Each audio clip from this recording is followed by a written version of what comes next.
ዲጄ ዳኒ አቤት አቤት፣ እንዴት ነህ? ሰላም ነው? ዲጄ ነህ እንዴ አንተ? ያ ዲጄ ነኝ፣ ዶክተር አለ።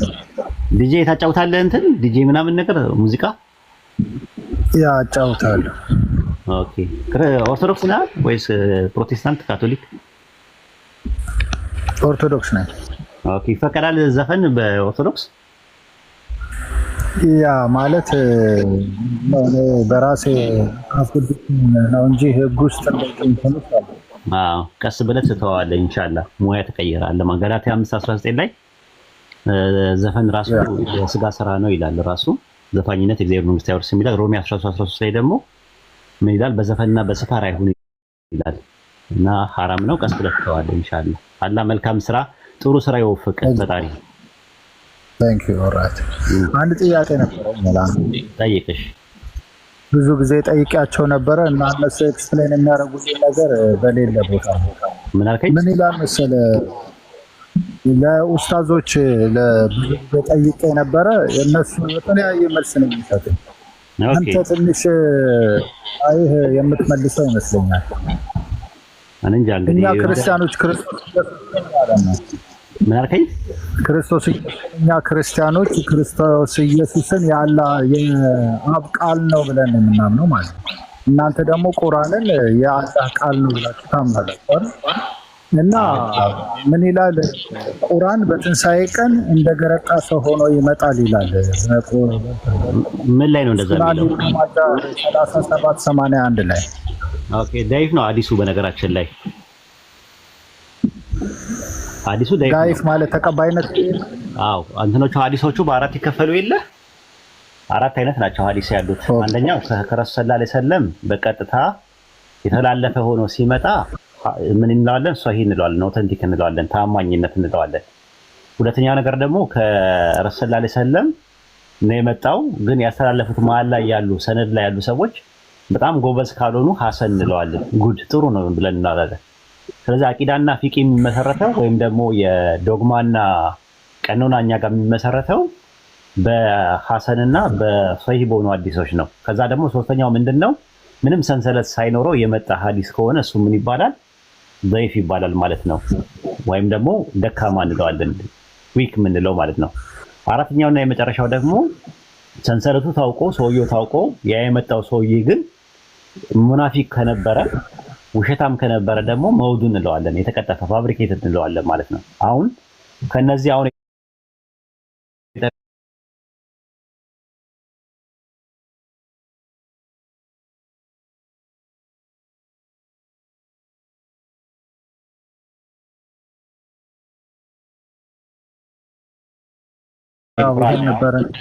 እዛው ላይ ሆኖ ቁርአን ያላ ቃል ነው ስንል አልተፈጠረም ስንል ምን ማለታችን ነው የሚለውን በደንብ ኦንቶሎጂካልና ሜታፊዚካል ለምን የሱ አካል ስለሆነ ማለት ነው። እና እያንዳንዱን ከቁርአን ላይ የምንጠቅስላችሁን ጥቅስ ማመን መቀበል መቻል አለባችሁ ነው። አዎ፣ ግን ቁርአን ያላን ንግግር ነው ስንል እኮ ንግግር ሲፋ ነው ወይስ ሸክስ ነው? በእኛ እምነት ውስጥ ከሱ ነው የወጣው አይደል? የተናገራት ቃል አይደለም። ስለሞታት ሳይሆን ሸክስ ነው ወይስ ሲፋ ነው ብለን ነው የምናምነው? አላወቅሁትም። ሲፋ የሚባለውን ምንጉን አላውቅም። ሲፋ ማለት ባህሪ ማለት ነው፣ አትሪቢዩት ማለት ነው። ሸክስ ማለት ደግሞ ፐርሰን ማለት ነው። እና ያላ ንግግር ያላ ባህሪ ነው ብለን ነው የምናምነው ወይስ ያላ ፐርሰን ነው ብለን ነው የምናምነው እኛ ሙስሊሞች? እኔ እንጃ፣ እሱን አላውቀውም። እንደዛ ነው። በእኛ ትምህርት ውስጥ ምን አለ መሰለህ? ኦንቶሎጂ ስታጠና ስነ ኑባሬ የሚባል ትምህርት አለ። በስነ ኑባሬ ውስጥ ማንነት፣ ምንነትና ባህሪ የሚባል ነገር አለ። አሁን ለምሳሌ አንተ ምንነት ምንድን ነው? አንተ ምንድን ነህ? ምንነት ማለት ሰው ነህ። ሰው ነህ። ምንነት ማን? አንተ ማን ነህ ስትባል ደግሞ ማን ነኝ ትላለህ? ያው ዳንኤል እላለሁ። አዎ። ስለዚህ አሁን ማንነትና ምንነትህን ነገርከኝ። ከዛ በኋላ ደግሞ ማየት፣ መስማት፣ መናገር፣ ማወቅ ምናምን ደግሞ ምንድነው? ባህሪያት ነው፣ አትሪቢዩት ነው ያንተ። ካንተ አለየው ማለት ነው። ያንተ እውቀት አንተ አይደለህም፣ ግን ያንተ ነው። ገብቷል? አንተ አዋቂ እንጂ እውቀት አይደለህም። እውቀት ነው ወይስ አዋቂ ነህ አንተ? አዋቂ ነኝ። አዋቂ ነህ እንጂ እውቀት አይደለም። እውቀት ያንተ ባህሪ ነው። ያንተ ባህሪ ግን ተነጥሎ ሰው ነው ወይስ አይደለም አይባልም። ለምን ያንተ ባህሪ ነው፣ አትሪቢዩት ነው። ኦንቶሎጂ ላይ ስታጠናው ማለት ነው አትሪቢዩት ነው።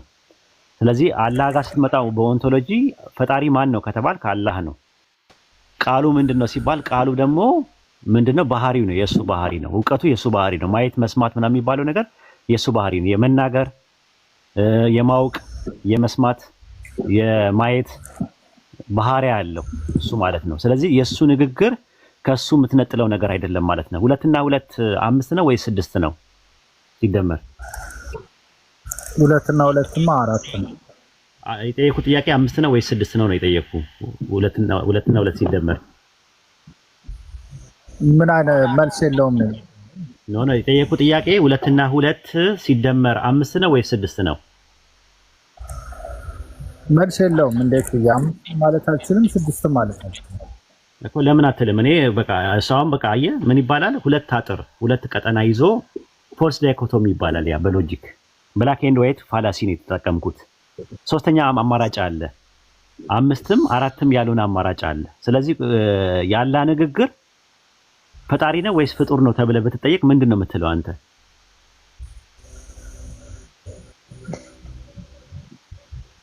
ፍጡር ነው ፈጣሪ ነው አይደል? ፈጣሪ አይደለማ። ምክንያቱም ፈጣሪ አላህ ነው እንጂ ያላህ ንግግር ነው ራሱ ማለት ነው። ቀለል አድርገህ የራሱ አካል ነው ማለት ቀለል አድርገህ ኤግዛምፕል ልስጥህ። ፈጣሪ ፍጥረትን ከመፍጠሩ በፊት እውቀቱ አለው ስለ ፍጥረት? ፈጣሪ ፍጥረትን ከመፍጠሩ በፊት እውቀቱ አለው ወይ? አዎ፣ ስለ ፍጥረት እውቀቱ አለው።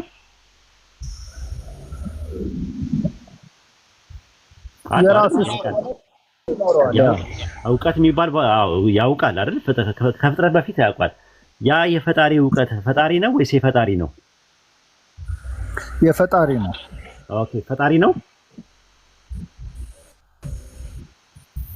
ያው ፈጣሪ ነው ብለህ አይደለም። ፈጣሪ ነው ስለ የፈጣሪ ነው። ፈጣሪ ነው ወይስ የፈጣሪ ነው? ያ እውቀቱ የፈጣሪ ነው። ያው አንድ ነው። ፈጣሪ ነው የፈጣሪ ነው። ፈጣሪማ አይደለም። በኦንቶሎጂ ቃሉ አዳኝ ነው። ታውቃለህ አይደል? አሁን ያለ ቃል ዳንኤ በደንብ እንድትረዳ ነው የፈለኩት። ፈጣሪ ከፍጥረት በፊት እውቀት አለው። ፍጥረቱን የሚያውቅበት እውቀት አለው። ያ እውቀቱ አብሮት ነው ያለው አይደለ? አትነጥለውም ከሱ። ስለዚህ በፈጣሪ ዘንድ ያለው የፈጣሪ እውቀት ፈጣሪ ነው ወይስ የፈጣሪ ባህሪ ነው? የፈጣሪ ባህሪ ነው። ኦኬ፣ ፍጡር ነው። የፈጣሪ ባህሪ ነው። ፍጡር ነው። ፍጡር አይደለም። ፈጣሪም አይደለም፣ ፍጡርም አይደለም። አትሪቢዩት ነው፣ ባህሪ ነው። አየህ፣ ትራይኮቶም የሚባል ነገር አለ እኛ ጋር፣ ሶስተኛ ማለት ነው። በክርስትና በአይሁድ በእስልምና ትራይኮቶም የሚባል ነገር እንቀበላለን። ፈጣሪም ፍጡርም ያልሆነ በፈጣሪም የፈጣሪ የሆነ ነገር አለ ማለት። የኔ እውቀት እኔ አይደለሁም፣ የእኔ ነው፣ የኔ ባህሪ ነው ራሱ። ለምሳሌ ማለት ነው አሁን ኤግዛምፕል ልሰጥህ። ዳንዬ እጅህ ዳንኤል ነው ወይስ የዳንኤል ነው? እጅህ የዳንኤል ነው። የዳንኤል ነው እንጂ ዳንኤል አይባልም መቼም። አንድ ሰው ጤነኛ አይደለም። ግን እጅህን ከዳንኤል መነጠል አልችልም፣ ያንተ ፓርት ነው። ልክ እንደዛ ሆኖ የአላህ ንግግርም የአላህ ባህሪ ነው። አላህ ሲፈቱል ከላም አለው፣ የመናገር ባህሪ አለው። እዚህ ጋር ያልገባ ነገር ካለ በደንብ አብራራልሃለሁ። ያው በእናንተ በምታምኑት አስተምሮ ነው። በእናንተ አስተምሮ ነው። በእናንተም እኮ ነው። ቴዎሎጂ አለ ራሱ። አንተ ዲቫይን ሲምፕሊሲቲ ነው የምትቀበለው? አብሶሉት ዲቫይን ሲምፕሊሲቲ ትቀበላለህ? ኖ እኔ ደግሞ ምንድነው የምለው መሰለኝ፣ እግዚአብሔር የሆነ ዲቫይን ቃል ራሱ አብሶሉት ዲቫይን ሲምፕሊሲቲን ትቀበላለህ ወይ በአንተ ትምህርት? ያ እቀበላለሁ ማለት የካቶሊክ እና የፕሮቴስታንት እግዚአብሔር ቃል ብዬ ገብቶሃል ያልኩህ ምንድን ነው ያልኩህ? እስቲ አስረዳኝ እስቲ። አብሶሉት ዲቫይን ሲምፕሊሲቲ ማለት አምላክ ባህሪ የለውም ብሎ የሚያምኑት ፕሮቴስታንትና ካቶሊኮች ናቸው። አብሶሉት ብሎ የሚያምኑት አንተ የምትቀበለው ኦርቶዶክስ ስለሆንክ የኦሪየንታል ኦርቶዶክሶችም የኤስተርን ኦርቶዶክሶችም የሚቀበሉት ዲቫይን ሲምፕሊሲቲን ይቀበላሉ። አምላክ አይከፋፈልም አንድ ነው ብለው ያምናሉ። ግን ባህሪያት አለው ብለው ያምናሉ። ኢነርጊያ የሚባል ነገር አለ። ኢነርጊያና ኡሲያ አለ። ስለዚህ ኢነርጊያ ኡሲያ ነው ኖ እኔ የምቀበለው አምላክ ባህሪ ያለው እኮ። በኦርቶዶክስ ትምህርት ኢነርጊያና ኡሲያ የሚባል ነገር አለ አይደለ? ኤሰንስ እና አትሪቢዩት የሚባል ነገር አለ፣ ወይም ደግሞ ባህሪዮትና ምንነት የሚባል ነገር አለ። ስለዚህ ኢነርጊያ የሚባለው ኡሲያ ነው። ያ የኦርቶዶክስን ትምህርት ነው አልተማርኩም። በትምህርት ደረጃ እያስረዳው ነው። ቀስ ብለህ ይኸውልህ፣ እኔ አሁን ምንድነው የምታደርገው መሰለህ? ቻናል አለኝ እኔ ቴሌግራም ቻናል አለ። ይሄኔ ቻናል የለኝም። በቃ እሱ ጋር ግባና በደንብ ከመጀመሪያ ጀምሮ ይሄንን በደንብ እንደዚህ አይነት ነገሮችን ቢያንስ እንኳን አንተ እንትን ባትልበትም እኔ ስትሮማን ፋላሴ እናንተ ላይ አልሰራም። ቁልሙ ማይጸጽ ማለት ነው። የማትሉትና የማታምኑበትን ነገር አልሞግታችሁም። መጽሐፋችሁ ላይ ያለ ነገር ነው ማወራው፣ ቴዎሎጂያቸው ላይ ያለ ነገር ነው። ቢያንስ ይጠቅማል። ቢያንስ እንኳን እውቀቱ ሁለቱም ሃይማኖት አዳርጌ እከታተላለሁ። ችግር የለም። በቃ እንትን በለው እስቲ ላክለት ጀማልን። ውሰት ጀማል አለ ወይም ሰላማዲ። እሺ እስቲ አዲስ ነገር አድርጎ በውስጣው ላክለት እንትን እንግዲህ ኦኬ። ጨምርና እንትን ልበል። ያናደዳችሁት ነው እንጂ ልጁ ደርባባ ነው። ቀበኛ ዳተኛም ሞገደኛም አይደለም። እንዲሳየው እታች ያሉትን ስለሚሰሙ ነው። እታች ያሉት ይሳደባሉ። ምን ይላሉ? ያለባቸው ከራቸው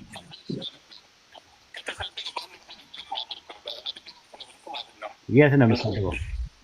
አይ አልሳደብም። ምን ሆነ? የት ነው የሚሳደበው? እኔ ምን ዋይድ አንድ ስለቆንጠር ኧረ አይሳደብ። በቃ እሱማ የኔ ፍሬንድ ነው። በቃ ከዚህ በኋላ ሲመጣ ከኔ ጋር እንዲያወራ አደርገዋለሁ።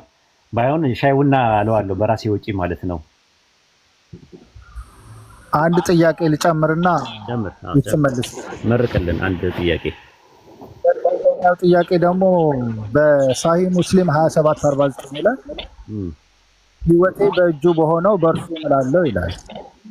ኃጢአት ባትሰሩ ኖሮ አላህ ከህልውና ያጠፋቸዋል።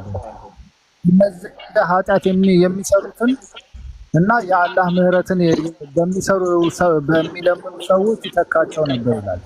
ኃጢአት የማይሰሩትን አጥፍቶ ኃጢአት እየሰሩ ምህረትን በሚለምኑት ይተካቸዋል ይላል። ይሄን እንደዚህ አይነት አነጋገሮች ሃይፐርቦሊክ ይባላሉ። ታውቃለህ? ሃይፐርቦሊክ ስቴትመንት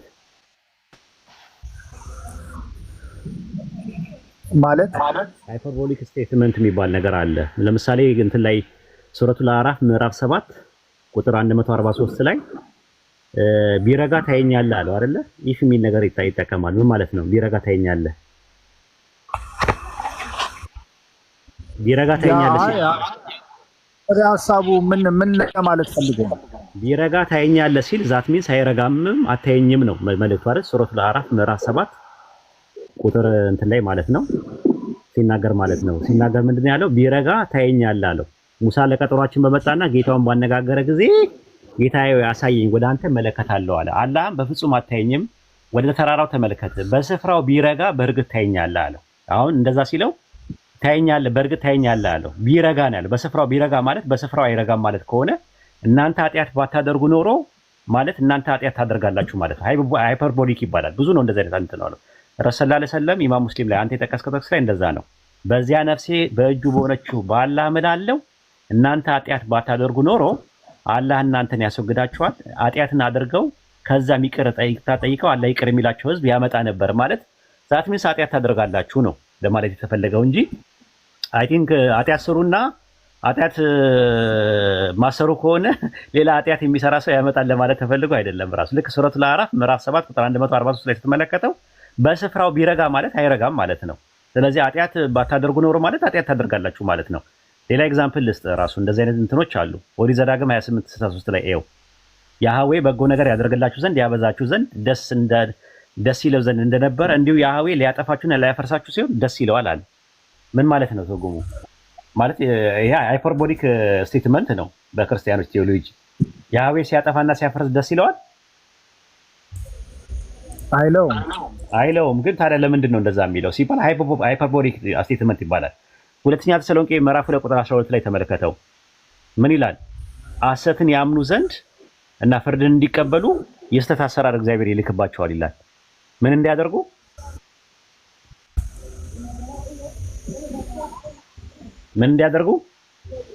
ፍርድን እንዲቀበሉ ነበር። እስቲ ሁለተኛ ተሰሎንቄ ምዕራፍ 2 ቁጥር 12 ላይ ፍርድን እንዲቀበሉና ሐሰትን ያምኑ ዘንድ አምላክ የስተት አሰራር ይልክባቸዋል አለ። ያ አሁን ሊተራሊ ስታየው ይመስላል እንደዚህ። አሁን አምላክ እንዴት አንዴ ፍትሃዊ አይደለ እንዴ? የስተት አሰራር እንዴት ይልካል? ለምን ፍርድ ሰው እንዲቀበልና ሐሰትን ሰዎች እንዲያምኑ እንዴት አምላክ የስተት አሰራርን ይልካል ብለህ ትላለህ። ዘዳግም 28:63 ላይ ደግሞ ምን አለ? ያህዌ ሊያጠፋችሁ ሲያፈርሳችሁም ደስ ይለዋል አለ። አምላክ ሰው በመጥፋቱና በመፍረሱ የሚደሰት ነው ሃይፐርቦኒክ ነው?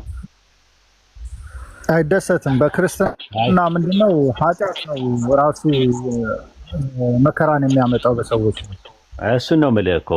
ስለዚህ እዚህ ጋር አሁን የሰጠው ኤግዛምፕል እንደዛ ነው። አሸርጥ ይባላል እንትን ማለት ነው። አርፉል አሸርጥ ይባላል በኢስላም ማለት ነው። ወይም ደግሞ ምንድነው በአማርኛ ሁኔታዊ መስተዋድድ ኮንዲሽናል ፓርቲክል ይባላል። ኖሮ የሚለው አፍራሽ ከገባ እናንተ ኃጢአት ባታደርጉ ኖሮ ማለት ኃጢአትን ታደርጋላችሁ የአደም ልጆች ሁሉ ተሳሳች ናቸው ማለት ነው። ረሱል ሰለላሁ ዐለይሂ ወሰለም አንድ ቦታ ላይ ምንዋል? በዚያ ነፍሴ በሆነችው ጌታ እምላለሁ አሉ። ከዛስ የአደም ልጆች ሁሉ ተሳሳች ናቸው፣ ከተሳሳቹ ሁሉ በላጩ ግን ከስህተታቸው በተውበት ተመላሾች ናቸው፣ በንስሐ የሚመለሱ ናቸው አሉ። ስለዚህ ኃጢአት እናንተ ባታደርጉ ማለት ኃጢአት ታደርጋላችሁ ማለት ነው። ቢረጋ በተራራው ቢረጋ ማለት አይረጋም ማለት ከሆነ ማለት ነው እንጂ ኃጢአት ታደርጋላችሁ ግን ንስሐ ግቡ ቶሎ በሉ ነው ለማለት የተፈለገው። ሃይፐርቦኒክ ስቴትመንት ይባላል ይሄ። ኢፍ የሌለው አሁን ኢምራን 7:1-82 ላይ እነዛ በአንቀጾቻችን ያስተባበሉትን የማያውቁ ስፍራ ቀስ በቀስ ምኞትን በመጨመር እናዘናጋቸዋለን። አዎ እንትን እናዘናጋቸዋለን። ያ እንትን ነው ኮንዲሽናል ነው ራሱ። እናዘናጋቸዋለን ማለት እንደ እንትን ላይ ተሰሎንቄ ላይ እንዳየኸው ማለት ነው።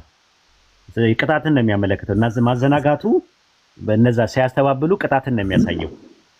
ልክ እንደ ሁለተኛ ቆሮንቶስ ማለት ነው። ሁለተኛ ቆሮንቶስ 4:4 ላይ በወንጌላችን የተከደነ ቢሆን የተከደነባቸው ለሚጠፉት ነው አለ። ሰይጣን አለ የዚህ ዓለም አምላክ የማያምኑትን ሐሳባቸውን አሳወረ ይላል። ማን ያሳወረው? ሰይጣን ነው ይላል አይደለ? እንትን ላይ ደግሞ ሐሳባቸውን የሚያሳውረው ማን ነው ይላል? ዮሐንስ ወንጌል 11 ላይ፣ ዮሐንስ ወንጌል 12 ላይ አይናቸውን የሚያሳውረው ማን ነው ይላል? አልሰማ ሲሉ ያው ሰይጣን ነው። መጥፎ ስራ ኃጢአታቸው አይናቸውን የሚያሳውረው ማን ነው ይላል? ሳይሰሙ ሲቀር ለማይረባ አእምሮ አሳልፈው ለምንድነው ያስላቸው? አዎ ልክ እንደዛ ማለት ነው። ይሄም የሚያዘገያቸው በኃጢአታቸው ስላመጹ ነው ራሱ እንጂ ሊተራሊ ምንም ነገር ሳያደርጉ ከስር መሰረቱ ካደረጋቸውማ ፍትህ አይደለም የሚሆነው። ልክ ዮሐንስ ወንጌል 12:40 ላይ ስትመለከተው ምን ያደርጋል አለ? በአይናቸው እንዳያዩ በልባቸውም እንዳያስተውሉ እንዳይመለከቱ እኔም እንዳልፈውሳቸው አይናቸውን አሳወረ ልባቸውን አደነደነ ይላል። አይናቸውን ያሳወረው ማን ነው? ራሱ ፈጣሪ ነው ብሎ ነው የሚያስቀምጠው።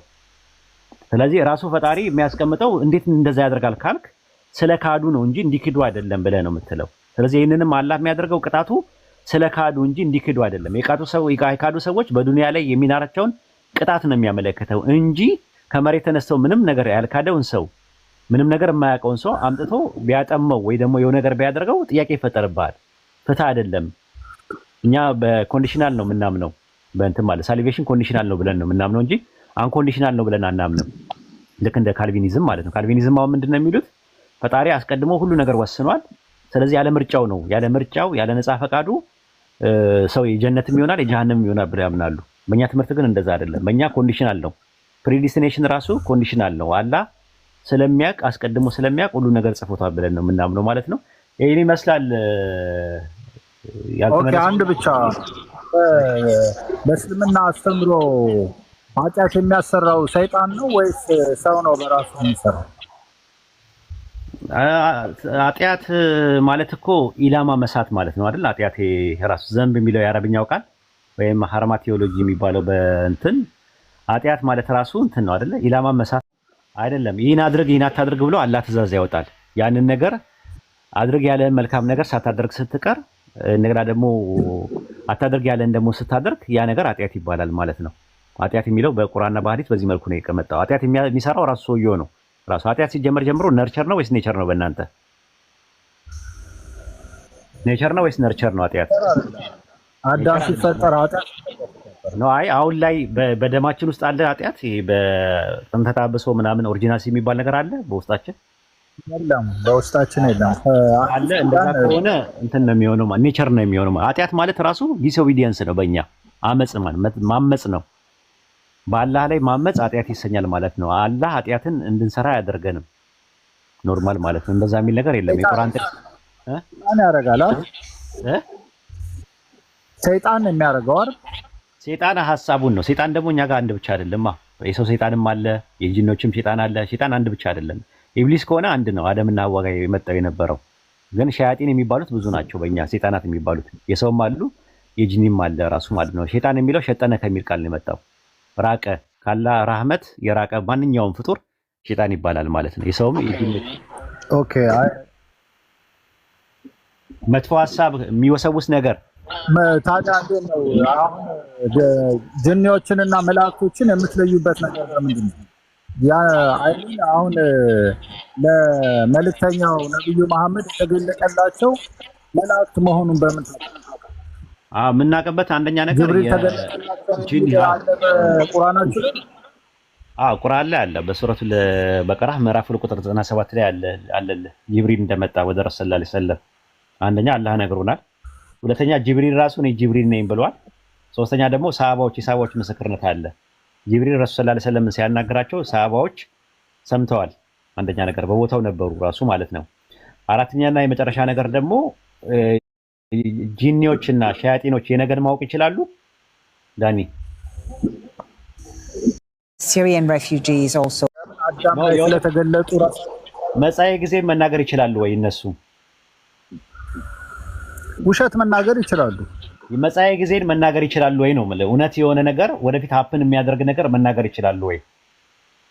እውነትን መናገር አይችሉም እኮ። መጻኤ ጊዜን ትንቢት ነገር ይኖራቸዋል ወይ? መጻኤ ጊዜን ለምሳሌ የሚከሰት አንድ ነገር ከመሆኑ በፊት የሚከሰት ነገር የሚፈጸም ትንቢት መናገር አይችሉም። አይችሉም። እንደዛ ነው። ስለዚህ እነሱ አይችሉም። አሁን ወደ ረሱል ሰለላሁ ዐለይሂ ወሰለም የመጣው መልአክ ቁርአን ካላህ ዘንድ ይዘው የመጣውና ያላ ንግግር በሆነው በቁርአን ውስጥ የሩቅ ነገር ሚስጥሮች አሉ። ወደፊት ሀፕን የሚያደርጉ ተነግረው የተፈጸሙ ነገሮች አሉ። ከዛ አንፃር እንለየዋለን። በዛም አንደኛው መለያው ይሄ ነው። አልሰቀሉትም፣ ክርስቶስን አልሰቀሉትም፣ አልገደሉትም። የክርስቶስ ልጅ የለውም። እሱ ሌላ መጀመሪያ እሱ አሁን አንተ ማድረግ ያለብህ ይሄኛው ሳይሆን ከባይብል አንፃር ይሄ ነገር እንዴት ታዩታላችሁ? ልጅ ሲባል እናንተ ጋር ደግሞ ልጅ የሚባል ነገር የለም። ባይብል 4 ወንጌሎች ላይ ተሰቅሏል ይላል፣ ቁርአን ደግሞ አልተሰቀለም ይላል። ያንን እንዴት ታዩታላችሁ ብለህ ነው መጠየቅ ያለብህ እንጂ ምን መሰለህ ፍሬንድ፣ አባባሌ ምን መሰለህ፣ አሁን ሲመጣ ለምን የራሱን አስተምሮ ይዞ አልመጣም ብዬ ነው። እሱማ ከአደም ጀምሮ የነበረውን ነው የተናገረው። አላህ ሰንሰለቱን መጀመሪያ ከነገረን በኋላ ቁርአን 3 እንትኖችን የያዘ ነው አይደለ? 1/3ኛው ኢሳ ነው ራሱ ቀሶስ ነው ትረካ ነው። 1/3ኛ ደግሞ ስለ ኢማን ነው አቂዳ ላይ ነው። 1/3ኛ ነገር ደግሞ ስለ ፊቂ ነው ራሱ ስለ ህግ ነው አካም ነው የያዘው። ስለዚህ ጥንት የነበረውን ነገር አላህ ይናገርና ጥንት የነበረውን ነገር ነግሮን ጥንት የነበሩ ሰዎች መልእክተኛ ባለመቀበላቸው የተቀበሉትን ቅጣት እና ያገኙትን ሽልማት ወሮታና ጸፈታ ይነገረንና የቂያማ ቀን የፍርድ ቀን የሚባል አለ እና አሁን የመጣው የመጨረሻው መልእክተኛ ሰዎች በመቀበላቸው የሚያገኙትን ወሮታና ጸፈታ ምንዳና ትሩፋት እርጉትና ትርሲት እንዴት እንደሚቀበሉ ለማሳየት ነው የሚተርከው። ሱረቱል ሁድ ምዕራፍ 11 ቁጥር 120 ላይ ምንድነው የሚለው? አላህ ከመልእክተኞች ወሬ ለምዕመናን መገሰጫና ማስታወሻ በአንተ ላይ እንተርክልሃለን ነው የሚለው። አየህ ምዕመናን ከዛ ነገር ትምህርት እንዲያገኙበት ነው ወደኋላ የነበረውን ነገር የሚናገረው እንጂ ቁርአን ራሱን የቻለ አህካሞች አሉት፣ ህጎች አሉት። ይሄ ነገር ፈርድ ነው፣ ይሄ ነገር ሙስተሃብ ነው፣ ይሄ ነገር ሙባህ ነው፣ ይሄ ነገር መክሩህ ነው፣ ይሄ ነገር ሐራም ነው የሚለው ራሱን የቻለ ህግ አለው፣ ሸሪዓ ያለው ራሱ ማለት ነውና ከዛ ደግሞ እንዴት ማመን እንዳለብህ በነቢያቱ እንዴት ነው የምታምነው፣ በአላህ እንዴት ነው የምታምነው፣ በመልእክተኛው እንዴት ነው የምታምነው፣ በመላእክት እንዴት ነው የምታምነው የሚለው የራሱ የሆነ ትምህርት አለ። ወደኋላ የነበረውን ነገር እየነገረን ያለ ነው። ትምህርቱ ምን እንደነበረ ሜን ፖይንት የሚባለው ነገር አብይ የሆኑ ነገሮችን ይናገራል። አሰስ ገሰስ የሚባል ነገር ቁርአን የለውም። የቆጡን የባጡን አያወራም። አርቲቡቲና ቶራ ቦራም የለውም ቁርአን። ነገር ግን ዋና የሚባሉ መልእክቶችን ወደኋላ የነበሩትን ነገራት እንጂ ከእናንተ ጋር ለመነጋገር ፈልጎ አይደለም። ራሱ ስለ አድና ስለ ሰሙድ ህዝቦች ምናምን ቁርአን ይናገራል። እናንተ ጋር ግን የለም ይሄ ነገር። ስለዚህ ከዛ አንፃር ነው አይ ቲንክ አይበቃም ወይስ እንዴት ነው? አይ ፋይን ነው፣ አሪፍ ነው የመለስልኝ። ቴንክ ዩ በጣም አትጥፋ። ምን አልከኝ? ሰው አክባሪ ነህ፣ አሪፍ ነህ አልኩኝ። በጣም አፕሪሺየት ዩ ማማ። አይ ችግር የለውም አብሽር። እንግዲህ ሻይ ቡና ላሃለው ሌላ ቀንም ናና ባይሆን በኔ ውጪ እችላለሁ እስከምሰልም ድረስ። ከሰለምኩ በኋላ ደግሞ አንተ ተጋብዘኛለህ። ኦኬ ታንክ ዩ ብራ። ኡስታዝ እኔ ጋር ዝናብ ነው እና ምንም የሚሰማኝ ነገር የለም። ኦኬ ቀጥሉ። ያው እንዲህ አንዴ መብራት ይጠፋል ይሄዳል ምናምን። ቀጥልሽ ኡስታዝ። አፉ እኔማ ደከመኝ ራሱ እኮ ጾመኛ ነኝ እና ኢነርጂን ብዬ አሁን ዜሮ ነኝ። አሁን መተው ይጨምቁኛል። ሳይጨምቁኝ ቶሎ ብዬ ልውጣ። ሰላም ቀጥል ብሮ ኡስታዝ እኔ ይሰማኛል ብለህ ነው? ጃና ስሚዝን አይቻቸዋለሁ። በቃ ግቡ፣ አንዳችሁ ግቡ።